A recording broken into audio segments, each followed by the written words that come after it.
Welcome to the podcast, Creating Value in Travel and Transportation, hosted by Landry Holy, CEO and founder of Fairval. In this podcast channel, we will exchange with entrepreneurs, industry experts, financial institutions, and investors on how they contribute to creating value in various travel verticals, thanks new innovative tech solutions and financial services. So, if you have an interest in travel retailing, hospitality, urban mobility, maritime, aviation and space tech, then this podcast is for you. Hello everyone and welcome to this new episode of our podcast Creating Value in Travel and Transportation. Today we have with us Ilya Khanykov, CEO and co-founder of Bartini, a startup developing a next-generation electric aircraft within the category of the eVTOL aircraft. For those not too familiar with the term eVTOL, eVTOL stands for Electric Vertical Takeoff and Landing. As the name implies, eVTOL aircraft can land and take off vertically from anywhere to anywhere, like today's helicopters. However, compared to traditional helicopters, eVTOLs are truly next-generation aircraft using electric engines powered by either batteries or hydrogen cells and full of digital features. So overall, greener, less noisy, and more convenient to use. Due to their shape, eVTOLs are commonly referred as either flying cars or big drones able to transport people and cargo. Recently, with a pressing challenge to make aviation greener, more convenient, and more widely used in urban areas, tens of billions of investment have been poured into eVTOL startups from various key stakeholders, namely private institutional investors, governments, airlines, aviation and car manufacturers, aviation infrastructure, and equipment providers. In this context, beyond his role of CEO of one of these eVTOL startups, Ilya is a visionary industry expert in the field of sustainable air mobility. This is why in today's podcast, we'll be talking to the expert rather than the CEO, and more specifically, we will be taking a helicopter view on how eVTOLs will contribute in transforming the overall aviation value chain and consequently generate more value opportunities for the aviation industry. Hello, Ilya. Great to have you here. How are you? Hello, Andre. I'm great. Thank you very much. Very happy to be with you today. Great. So, Ilya, maybe could we start by having a quick introduction on your background? Yes, sure. So I got my education in international business and strategy and started in the investment world as an analyst. Very quickly, I transitioned to a realm of carbon trading, carbon investments, facilitating greenhouse gas emission reduction projects worldwide. And I worked for a large power utility company, for NGO, and started my own business, consulting climate tech projects. We sold this business, and I went on to venture investments. I wanted to learn how to do the investments, and I thought I would do angel investments. And after several projects, I met the team that would later become Bartini. When we incorporated the company later, I was the first investor, and I was one of the first advisors for the team. And then I became a co-founder and CEO as we went further incorporating it. So that's how I got back into the entrepreneurship world. Right.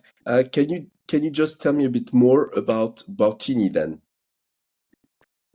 So Bartini is one of the many companies that do the electric vertical takeoff and landing aircraft, 2-4-seater. We're doing in this category. 6 and 7 seaters also exist, but we're focusing on 2 and 4 seaters. And we're based out of Cupertino, California. And our differentiator is that there are two differentiators. We are possibly the first or one of the very first aircraft that were focused on using the hydrogen hydrogen powertrain to fuel the electric motors of our aircraft. In recognition that lithium batteries may not be sufficient to cover the distance we want our clients to be able to cover with our aircraft. And the second differentiator is that we use the body as the airfoil. So we combine the two North Stars, if you like, for building such aircraft, and namely that is the longest range with the flight efficiency supported by the wing, speed supported by the wing, and compact footprint that allows to land in more places, which means more routes, more passengers flow, and ability to stay in there longer. Right, very interesting. So, if I may, I think you are somewhere like at the crossroad of what may be the air mobility revolution. And could you just illustrate or give some examples of use cases, short term to long term, of how eVTOLs like yours would be utilized in the future? So we are indeed, I believe, in the beginning of a major transition for us as humanity. It's humbling to understand that we only live on about 15% of the surface of the ground surface of this planet, and we only like to travel or commute with not more than 30 minutes. And basically, one transition that we already witnessed, and you can get a lot of learning from that, is building of highways. Highways did not make people get to places where they lived faster, but they rather made people live further out from the places where they want to go to, whether it's for work or recreation. So I think with the air mobility, we will experience the same curve. We will be still traveling within the 30 minutes, but we will cover, basically 5 to 10 times more distance, which will make us cover, if you like, or access the territory that is 50 to 150 times larger. And if you look at major research in, for example, urban planning, one of the interesting metrics there is how much jobs, how much opportunity is accessible within, say, they do the graphs within 10 minutes, within 20 minutes, within 30 minutes by public transport or a car. And this is a very important metric for urban planners. Make the city more accessible, make more opportunities available to people. And this is one of the aims in building the transportation networks. And you will see how this grows exponentially. It's no surprise it grows exponentially. The longer we can afford ourselves to travel, the more access we have to an opportunity. That's because of the geographical spread of this.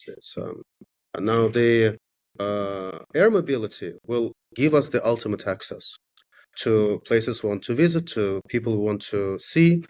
And in the short term, I think there will be, a lot of journalists and a lot of kind of public information is focused on the longer term vision of the one that we saw in science fiction movies, and the vision of everyone having a flying car next to their door. I think in the short term, what is happening is that this whole eVTOL industry is basically creating a better passenger helicopter. We're kind of replacing the 2 and 4 seater kind of executive used or recreationally used, experientially used helicopters. We'll make them quieter, greener, safer, take less space. Basically, with this improvement, we can see more and more helicopter type travel, the one that we see in touristic areas, or the types of travel we see when in urgency a remote area needs to be accessed.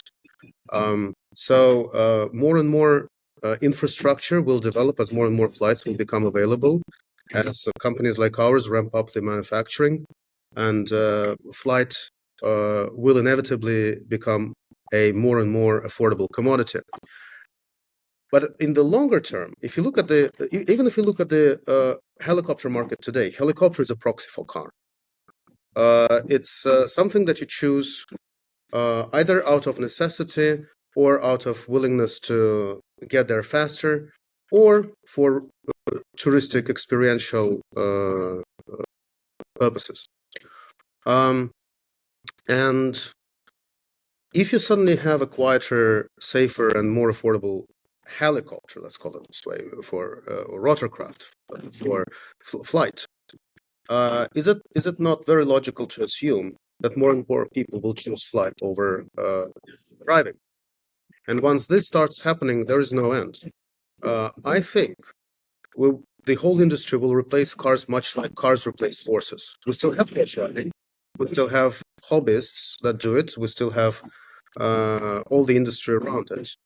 And that's, I think, the future for cars, so generally speaking, in the long run. Right.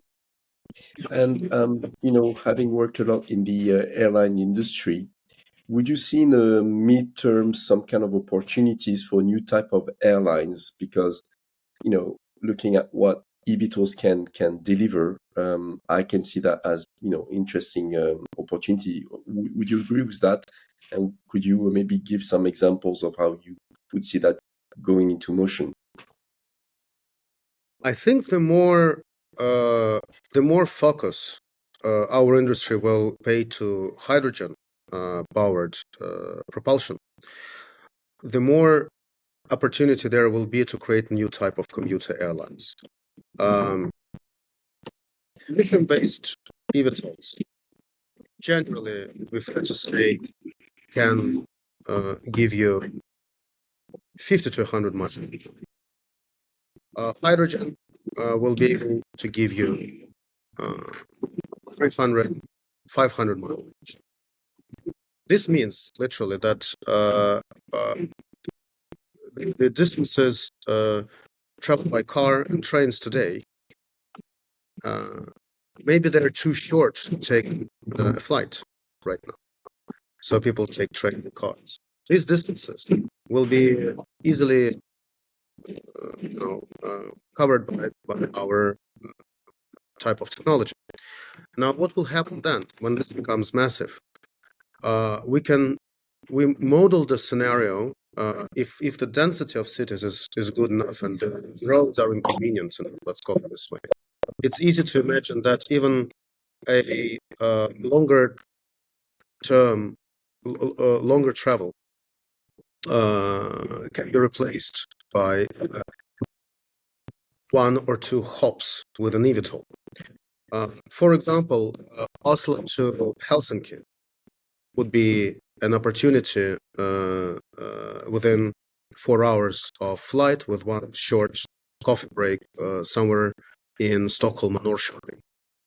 That's the type of and the beauty is that the connection will be on a street-to-street level ultimately, or you will not need to travel to the airport to get that flight.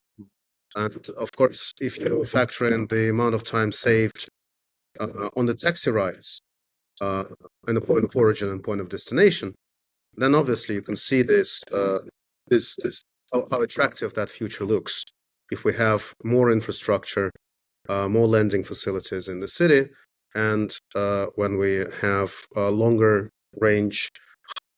Most likely, I don't see right now any other solution, hydrogen-based propelled aircraft.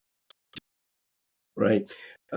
So you painted something interesting, calling the journalist view the science fiction view, which is what we refer to, the air taxi use case, where people take eVTOL like a Uber from one point to the other within the city. And actually, we see that a lot in mega cities like in Brazil. It's one way to manage the problem of congestion in traffic. Having said that, you said science fiction. What would it take, from your point of view, to enable that? I mean, to make that science fiction a reality one day? Well, ultimately, what is, I think, the main challenge and the minor challenges around this arise from the fact that we need to marry two domains that seldom been talked in the past. and namely air traffic with urban planning. So if you look at the cities today, the aviation infrastructure is not particularly embedded into the infrastructure of the modern city. It's somewhere there on the side. And this location creates obviously challenges for the urban planner, how to get the passenger flow to the airport.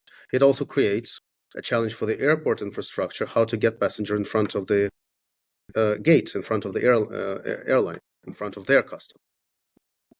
So I think that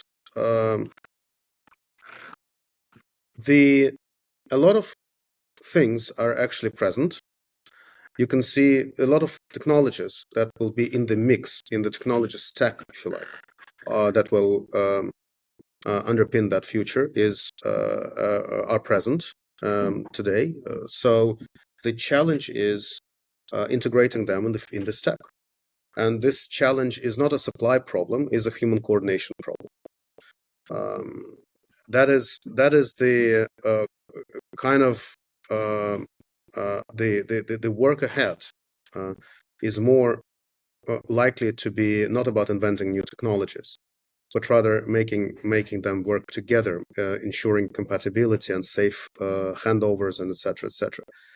The only piece that you may think is actually missing from the puzzle is the massively scalable passenger air traffic system that can handle not 500 but 5,000 flights over a city.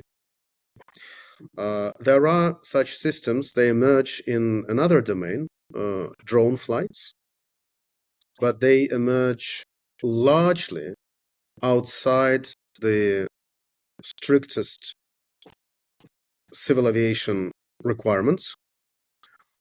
Many of them observe those requirements, but largely speaking, they are kind of developing in parallel. So at some point, they have to be entering this domain and be used not only for cargo drone transportation or monitoring or control the fleets of cargo drones, but control the passenger or monitor passenger transport.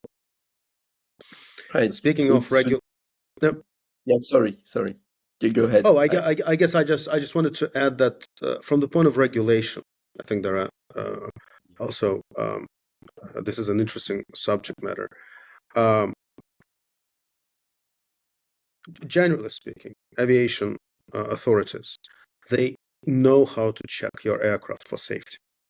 So again, coming up with a new propulsion technology or new aerodynamics, or it poses obviously a task of understanding how to check that for safety, but all the approaches are there. The massively scaled air traffic over the urban environment, over the city, over the infrastructure, that is largely a subject matter on which there is a lot of focus, because that needs to be developed to a point to accommodate all these aircraft that will emerge. And another unseen challenge is, of course, to increase the bandwidth of the regulator to check the aircraft for airworthiness. There are tens and tens of aviation programs that will yield good aircraft that will need to go through the process of getting their airworthiness certificates, type certificates, as they're called. And it seems that maybe major aviation authorities in this world, they have never dealt with more than 3-5 aircraft at a time. Yeah. So that and how long? I mean, just for the audience, how long does it take today for an eVTOL or even a standard new jet being designed to go through certification, for people to have a kind of sense how difficult it is today, or maybe it has improved since our last discussion? There is a saying that it takes 10 years, $1 billion, and 1,000 people to create a new civil aviation aircraft, transport graded and certified. I think what many people don't see is that certification starts really, really early on. Basically, the whole process of making design decisions, technical decisions, and even building a factory to manufacture aircraft, all of that are part of the certification process, because it's not only the aircraft that is subjected to certification to get the type certificates, but it's also the manufacturing facilities that have to prove that they can reproduce this aircraft with great degree of precision to get a production certificate. So, and without the production certificate, even your type certificate is pretty much worthless and useless. So, it would be fair to say that certification process may take anything from, I don't know, 5 years to almost never. But at the same time, it starts very, very early on, and as it should. And therefore, usually, we can say that for civil aviation aircraft, it's 10 years is a good estimate to put a pin on how long it takes from the early design ideas to the manufactured aircraft. So that's very interesting, because since the beginning of painting that future science fiction vision, it does seem that it's going to be a challenge. And listening to you, I feel like we probably need to learn how to unlearn what we've done so far, because we know that, for example, passenger management in airports and so on, it's just not scaling anymore, that we have a limit. With more aircraft in the sky, we'll, quickly, reach the limits. So, would you agree with this this statement? And do you think, at the end of the day, that this air taxi servicing will be maybe something for the high net worth individuals, like we see mostly for helicopters? Or do you really think that we might reach a mainstream deployment? Well, I do think that several changes will happen. One change is definitely democratizing of flight. It may start, and it probably will start and will be introduced and propelled by the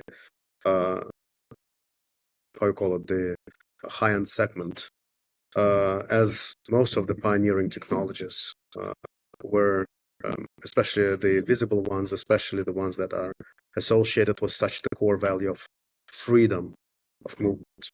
I think there will be a lot of great stories generated there. But once it becomes useful, and useful means we have more infrastructure, we have more area to capture. So that will create area, service area, and volume of flight. It will inevitably be democratized. Because in the end of the day, the construction of this aircraft, once it's designed and put to manufacturing, the engineering complexity is arguably less than the engineering complexity of a car. It's the same. It's the same transition like an electric car. Its engineering complexity is lower than a fossil fuel car. So the opportunity to make the aircraft more affordable as the manufacturing scales are immense. We shouldn't forget that the aircraft itself is only maybe 15 to 25 to, I guess, 30, 35% if we take of the value chain of your tariff that you will pay. The rest will be other conditions: the land use for the infrastructure, the operator, dispatch company fee, the additional services that you may or may not get during the flight. So, but in the end, or ultimately, I mean, we're going into the world where it is very much democratized, and we can first we'll be able to compare it to the expensive taxi tariff, a limo tariff, and then it becomes the taxi, the ordinary taxi or car sharing tariff. Now, with respect to the airports, I think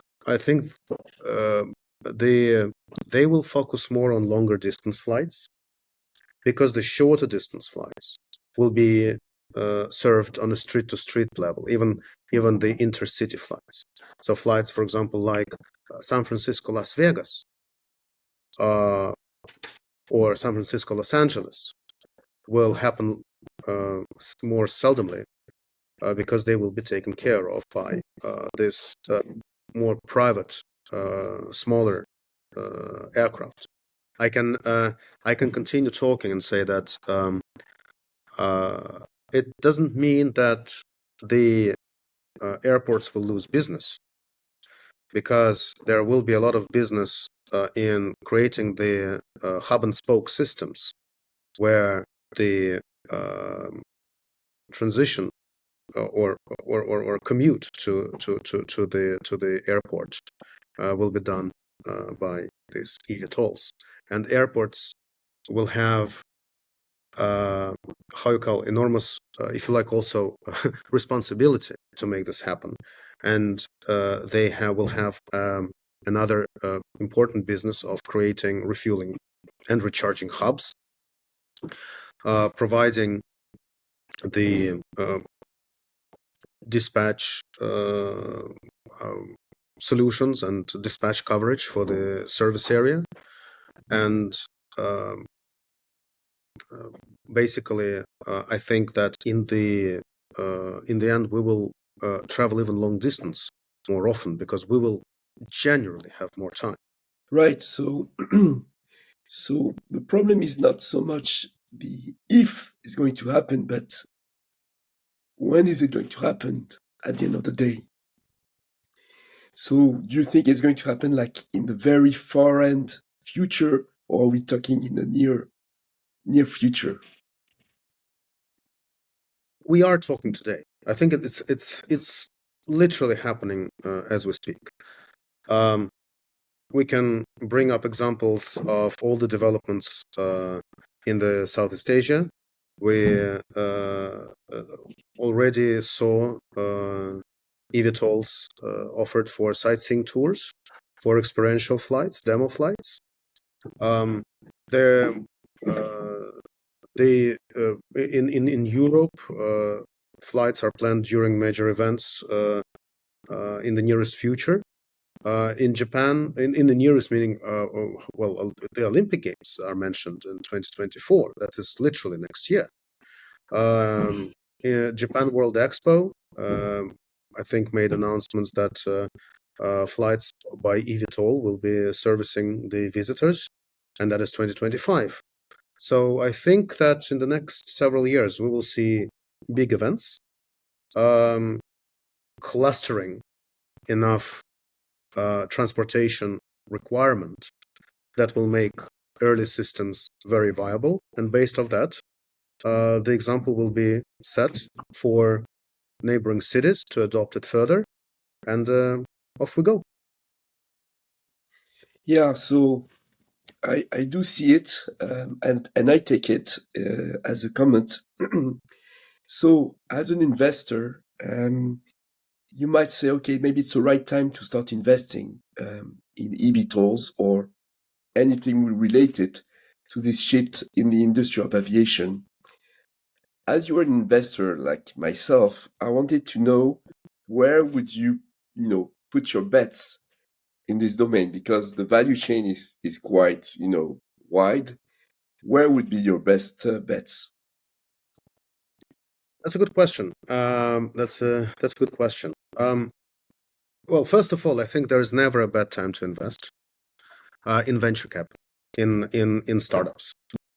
Because unlike the financial markets that are kind of Excel spreadsheet driven and operations driven, they reflect the health of the operational environment.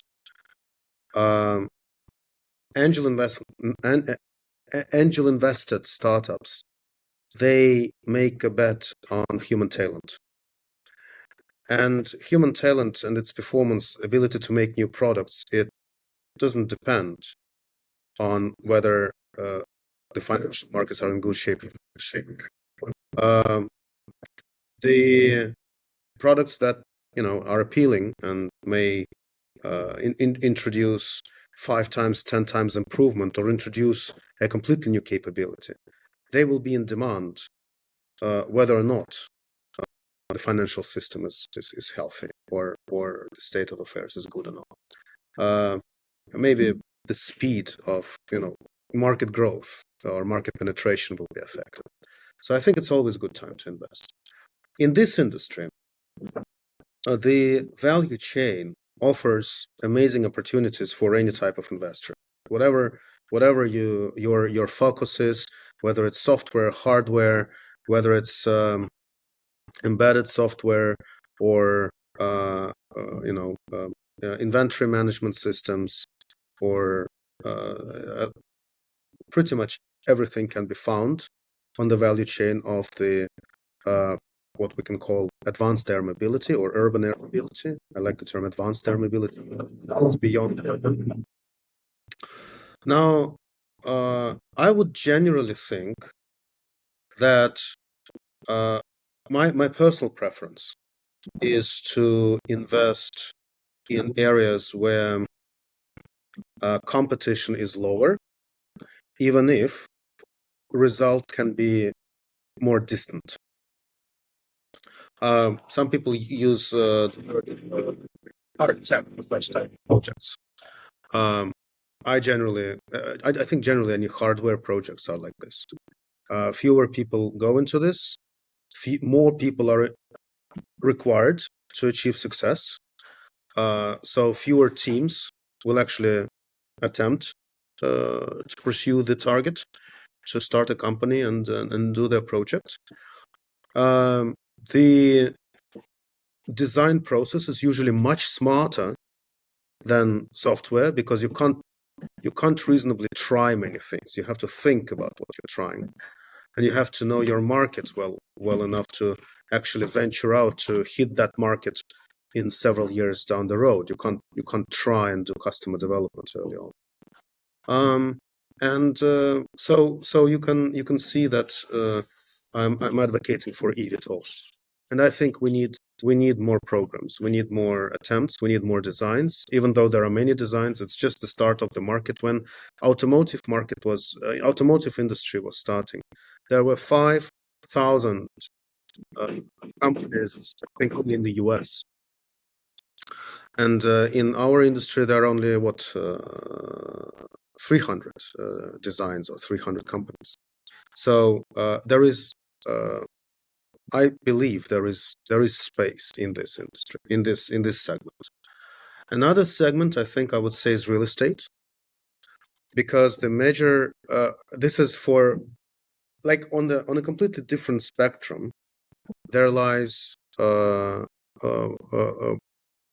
low risk real estate opportunities for infrastructure, because something will be happening in the cities, and it will involve central locations, it will involve remote locations. So there is an opportunity to create additional value or revenue streams around the central locations that will be demanded.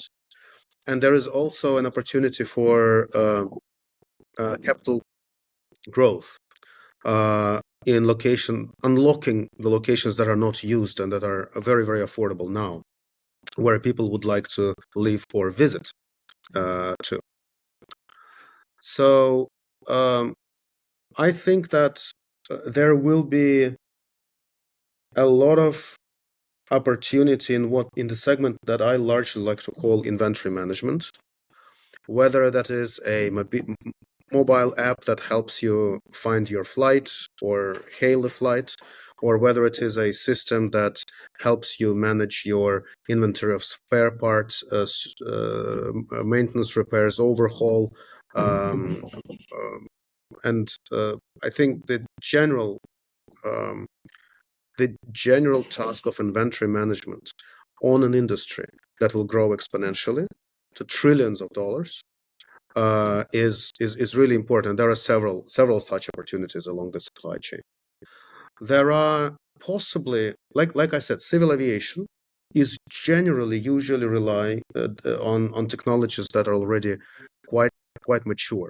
We may recombine them in the novel way, but we don't invent new materials because they will be in the labs for too long, and that will prolong the certification cycle of an aircraft. So I don't think that there are opportunities in kind of fundamental life sciences or sciences or fundamental technology shifts in this industry. And interestingly enough, I kind of find it comforting because we don't have the risk of something being impossible to make, that we will figure it out later, that is just we ventured out to build something that's impossible to do. Yeah, I mean, it's what you were saying before. I mean, we have the know-how to scale it. We need to change the way we do it, but we know how to do it. So I take the interesting point of real estate, buying now some lands which are very cheap because now thanks to eVTOLs or other types of new aircraft, we'll be able to reach, for example, the city very quickly. That makes a lot of sense. Inventory management and all the IT system, that's is something that resonates in my expertise. Where I still want to challenge you is still the eVTOLs. I remember one time we had that discussion. You were showing me that video of this guy who created some kind of eVTOL with a bath, and I'm saying everyone can build an eVTOL today.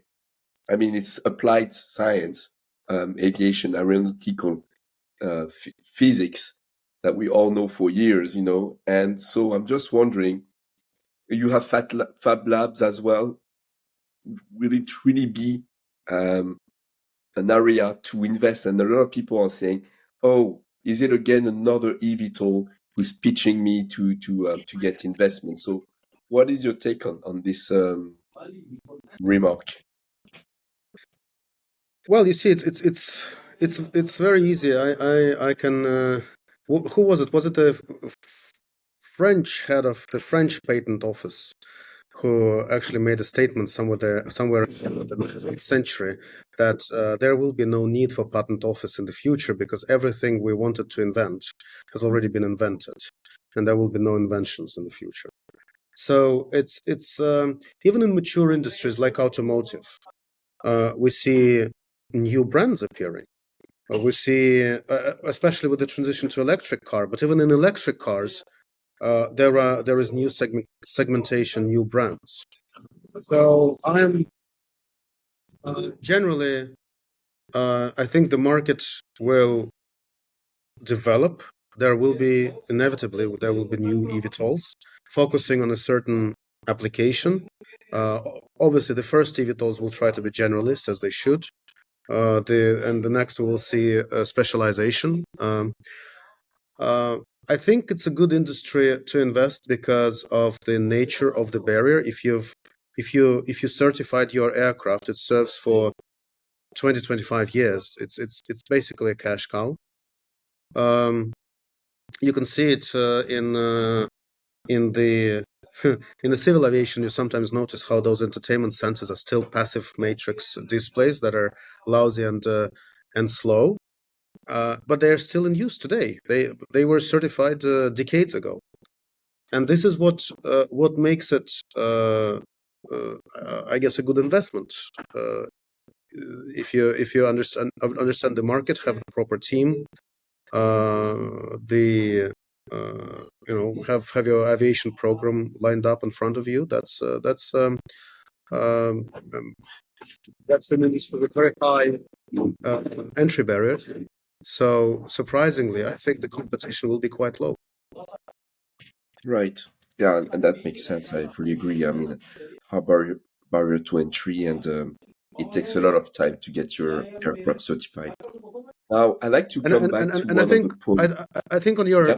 I think I may have missed the will everyone be able to design their eVTOLs? I want to comment on that because when uh,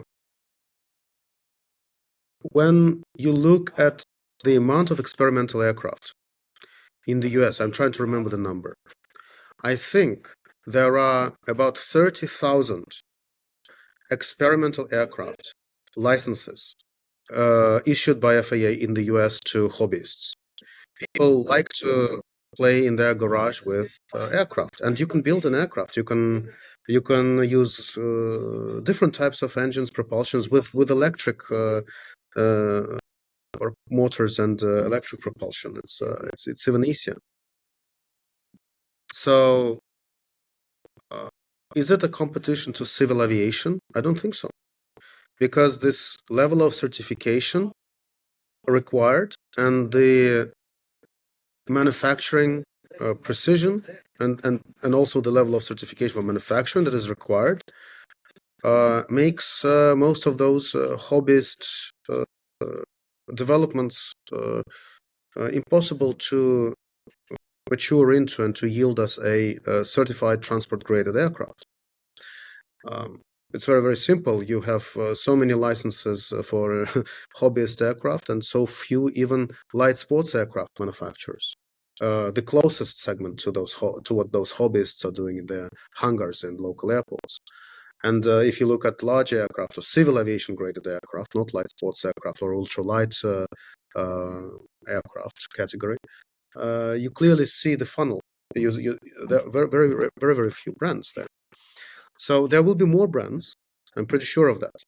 But still, I don't think we will be in the position where self-made aircraft built in your hangar as a hobby will be allowed to your city to land in the center in downtown. Much like if you build something in your garage for roads, if it's not roadworthy, if it's not certified as a roadworthy aircraft, the motor vehicle, you will not be able to drive it on a road, on a public road or on a highway. But please enjoy it on your ranch. There will be a lot of such developments. I think very many people will do it. I will take it as a hobby. Yeah, I mean, it's a great point. So I think you convinced me to some extent, and I'd like to come back to one point when I presented Bartini or the eVTOLs in general. Your eVTOL is mainly powered through hydrogen cells, and there's this whole debate between batteries and hydrogen. And I think you were one of the first ones to say, we're going to hydrogen because it makes more sense. Could you just elaborate the pros and cons and why you made that choice very early in the process? So the pros are the following. And those pros are within the context of us building a tool, a vehicle for commercial aviation operators to earn money.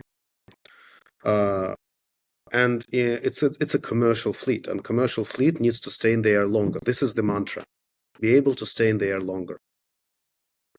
Now, hydrogen, you can refuel hydrogen in 5-10 minutes, and recharging a battery takes 30 minutes, they say, but reasonably it's once in a while you do it an hour long or 2 hour long charging. Theoretically, hydrogen you can refuel almost anywhere where the tanks, the storage is. To refuel, to charge the battery, we need to have a substantial connection a megawatt rated, power rated connection, which cannot be found anywhere in the city or outside. There are my personal concerns, and I think a lot of people share these concerns, is that lithium batteries, they are carbon dioxide emission intensive during the production and recycling. So they're not as green as much as they are operationally green. You may choose to use only green energy and put it in the battery, but the battery itself is environmentally intensive. It leaves a footprint to manufacture and recycle. And finally, I think that the opportunity with hydrogen is to actually spread the infrastructure almost infinitely. Because what you can do is, hydrogen is one of the best functional ways to store energy long term. If you don't need the short term storage within the day, you can use batteries, but for the longer term, and you can have the hydrogen installation next to solar power plant, and that creates your independent, off the grid hydrogen refueling pit stop anywhere where you want it, which will just operate on its own and replenish the hydrogen reserves. You just need an app to check if either of those are available at the moment with enough hydrogen that you need. So these are the benefits. Besides, of course, the 4 to 5 times the range of the aircraft. It's more calorific value. This is the one obvious thing. And range is very important in this equation of being able to stay there longer. Now, what are the downsides? Well, obviously, it's a newer technology. Battery technology is thousands of years old. So, and hydrogen technology is only less than a century old. So it's still new. We don't have enough infrastructure right now. The logistics of hydrogen is complicated, so it's not a easily transportable commodity. So that's why I told that probably the future where we are going is decentralized manufacturing, storage, and usage of hydrogen rather than a centrally served how you call it, distribution and logistics of this product. Those technologies improve as we start to use them more and more. They improve, and the beauty is that there is a big potential for improvement. The downside is they are still underused. Everyone is invested in batteries. Infrastructure, the cities are introducing more wires to have more chargers, and electrification is happening using the batteries right now. The good side of things is that this creates an opportunity. It creates also the necessary background infrastructure for the adoption of hydrogen. And I myself, I actually drive a hydrogen car, so I'm actually taking the inconvenience, even deliberately, of driving it, so that I can experience firsthand when the new hydrogen station opens. I can have a little celebration at home. Very good. But you mentioned something about how you construct batteries, which is not really green. I like to challenge as well hydrogen, because hydrogen, depending how you make it, if you do it with carbon CO2, that's not very green. And even I would say the green hydrogen, where you are going to use thermic station, with water and so on, at some stage you need to have electricity to make it work. So that means you're going to use, with the amount of electricity required, you will need probably nuclear power to for the electricity. So it's like still a kind of chicken and egg thing, where my point is, and I personally feel that there's no best solution. There's probably a combination of different approaches depending on the use cases. But what would you say about the hydrogen? Would you, consider that this is the solution for air mobility, for eVTOLs, or would you be more, seeing a more mix in that respect?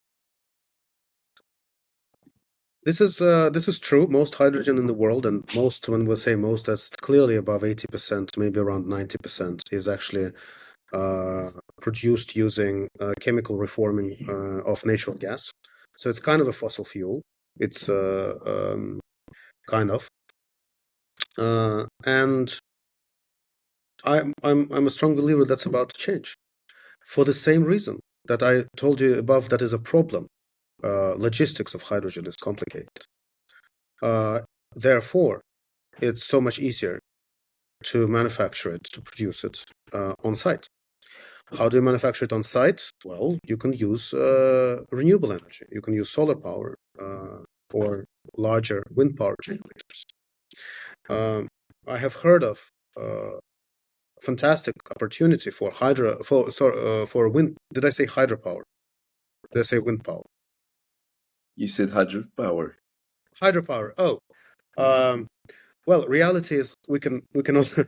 This is actually some of the projects that we hear about.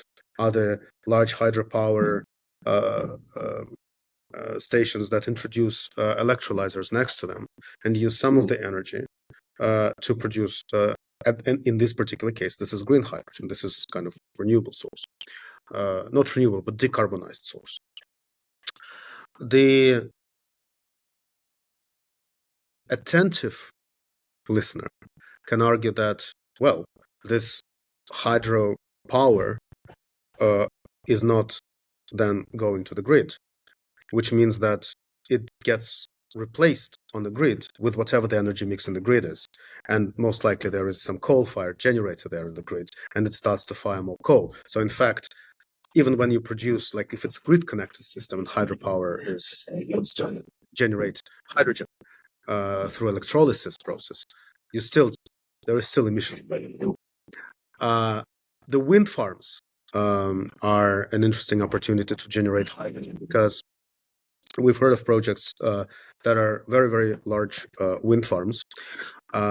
They at the end of the life cycle, you need to change the turbines, and the new turbines have just improved over the time since the last time they were installed. So the new turbines automatically, or almost automatically, after the investment is done into refurbishment, retrofitting,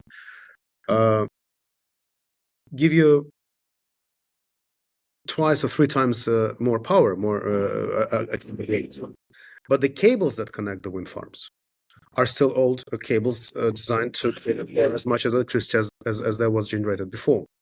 So the natural opportunity there is to put a large electrolyzer next to the wind farm and again have green hydrogen generated on site.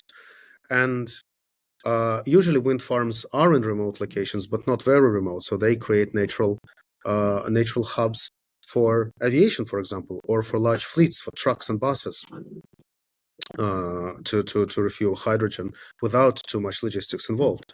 So I think with these examples, it can be made clear that the challenge that hydrogen presents for storage and transportation will be exactly the reason why we will have actually more hydrogen, more and more hydrogen, more and more green hydrogen introduced to the system and to our transport sector. Right. Okay, so we're almost at the end of our podcast, and I just wanted to ask the last question related to digital technology, which is really where Ferval is focused a lot. And we talked about inventory systems, which is one part of the IT which we need to, make better, enhance. What about everything around the digital experience for the traveler? How do you foresee that evolve with the new eVTOL services? Would it be air taxi or even new regional airlines? What would be for you the new experience as a traveler thanks to those new services and related to digital technology? When electric chargers were introduced several years back, I think this business model still exists, where you can charge your electric car for free if you watch ads. I personally have I have my concerns about this model, but in the end of the day, people choose to have their car for free. Will we get? I mean, the interesting question I think about sometimes, interesting to me, is whether or not in the end, the general trend that we will become the economy of attention more than the economy of money, where attention will be ultimately more valuable than money itself, and where we will get a lot of things in exchange for our attention, not in exchange of our money, for our money. Whether or not we will have this digital experience where we have to watch ads, but we get our transportation for free. Because on the fleet level, at a certain density, intensity, volume, and service area, flight can become a very affordable commodity. And the question is, what do we do with this? Now, obviously, there is this a taxi company, transportation company, that already introduced this function. I noticed it only a month or two ago. When you order a taxi, basically 2/3 of the screen, while actually very important when you pay a lot of attention where the taxi driver is, right? I mean, but that's only 1/3 of the screen. 2/3 of the screen is actually an ad. I find it quite annoying, but this is one of those things how the digital experience can kind of enter our tunnel of reality, and whether it brings us the benefits of perks, or whether it brings us the downsides of being abused or slightly exploited, or maybe we're offered something very, very useful which we didn't know we needed. Now, I think the beauty of the digital, and I like to call it inventory management, but at large, it's the ability to have a remote control for the physical world around you through a mobile phone. And I like to call it a city as a service.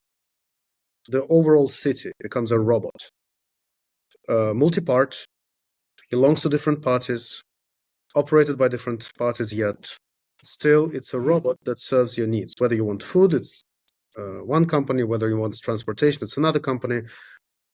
All these things can be operated through a mobile phone.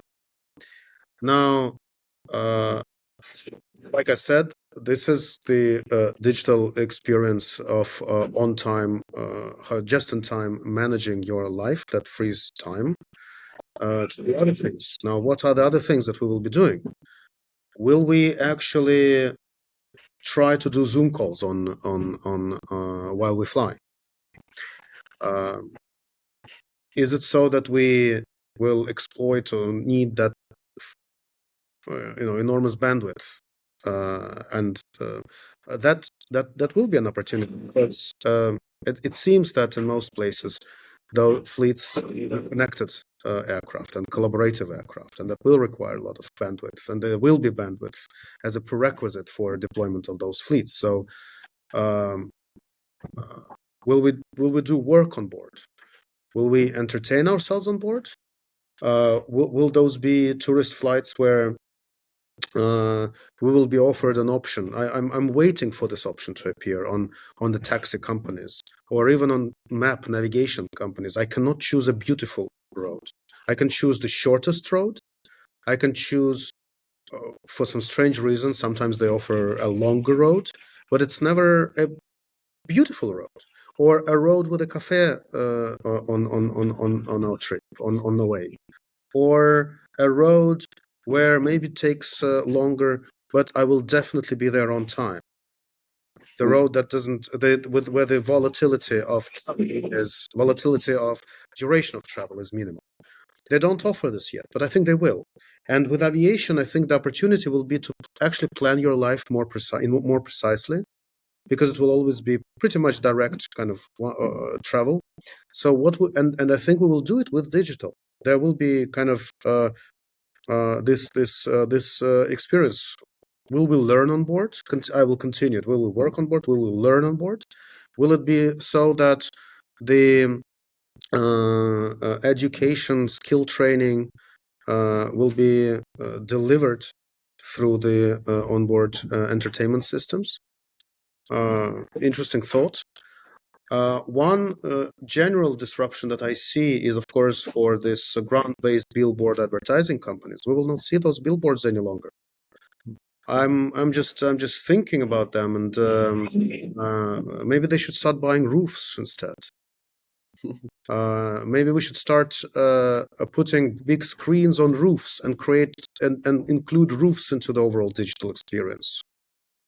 That's an interesting thought, but generally, maybe it's. I think we will see digital less and less. There will be less and less friction, and this is the aim of it: create seamless experience. I think it will entertain us more and more, and it will try hard to abuse our attention. I think that's what's going to happen. So the right balance between kind of demanding our attention and giving us back those benefits, that will be the fine line along which the industry, I hope, will develop.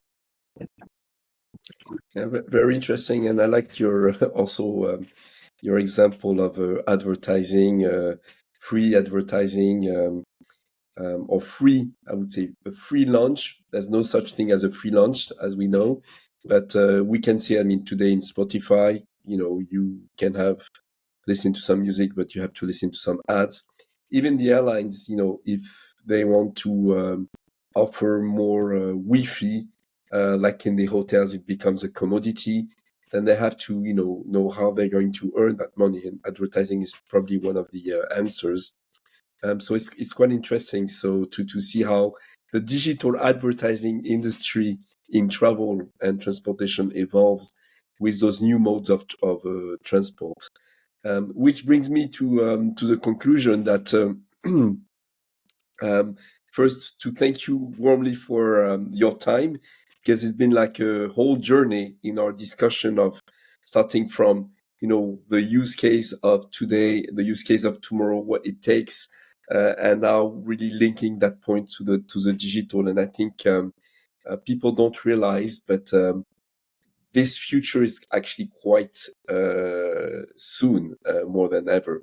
And I'm quite hoping to be flying one day your Bartini eVTOL, which is really, really nice. And overall, yeah, thank you again for your participation to the podcast, and hopefully we can do another one when Bartini launches officially its eVTOLs. Wonderful. I like the conversation a lot. I'm glad to share these thoughts and about the future which we're building, we're a part of building. I think aviation industry, I learned that there is one profession that has been thinking about the future all the time, and that's architects. When you build a building, it has to serve somebody living 50 years from now. I think aviation is another industry where you have to really think about the future market, if you like, as it is described in the job description, or the future customer, the future interest, the way life will be in the future, and how the device that you're designing today fits in this life. So it's a very interesting journey that requires maintaining a holistic view of intertwined trends and what will be born at the intersections. And I was really happy to be able to share some of those thoughts. Thank you very much, Anthony, for inviting me. Thank you, Ilya, and thank you for everyone who has listened to this podcast, and hope to see you at the next one. Thank you, everyone, and have a nice day or evening. Thank you. Thank you for watching or listening to the podcast, Creating Value in Travel and Transportation, from Fairval. If you enjoyed it, please give it a thumbs up and subscribe to it. We welcome your support, feedback, and suggestions, and we hope to see you at the next podcast. Fairval, Creating Value in Travel and Transportation.